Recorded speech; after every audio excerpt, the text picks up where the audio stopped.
في عالم باتت فيه الإنسانية عملة نادرة، يبرز اسم الطبيب عمر عبد الله بانافع كنموذج مضيء في سماء العطاء. رجل تجاوزت رسالته الطبية حدود المستشفيات ليحول منزله إلى عيادة مفتوحة لأهالي منطقة دثينة بمحافظة أبين، مقدما خدماته للأطفال وكبار السن الذين أثقلت كاهلهم ظروف الحياة القاسية. قبل 45 عام بدأت رحلة الطبيب بانافع عندما قرر العودة إلى قريته الصغيرة في دثينة بعدما أنهى دراسته الطبية.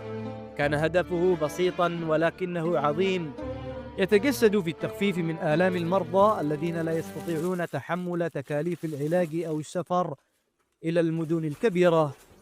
بدأت العمل في عام 1976 وأباشر عملي إلى الآن رغم أني متقاعد، ولكن هذا اللي أحب أن أوضحه للناس، إن في ناس كثير معروفين يتداولوا على المرضى من كل القرى، أكثر من 30 قرية في منطقة دثينة بكاملها، وأعاينهم وأعالجهم حتى خرجت من التقاعد واضطريت أن أفتح بيتي من أجل معالجتهم ومن أجل خدمتهم.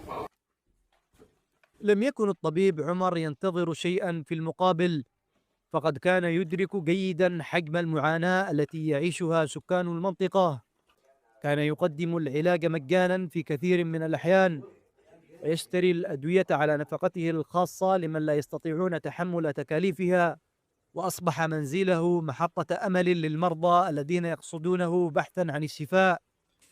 وفي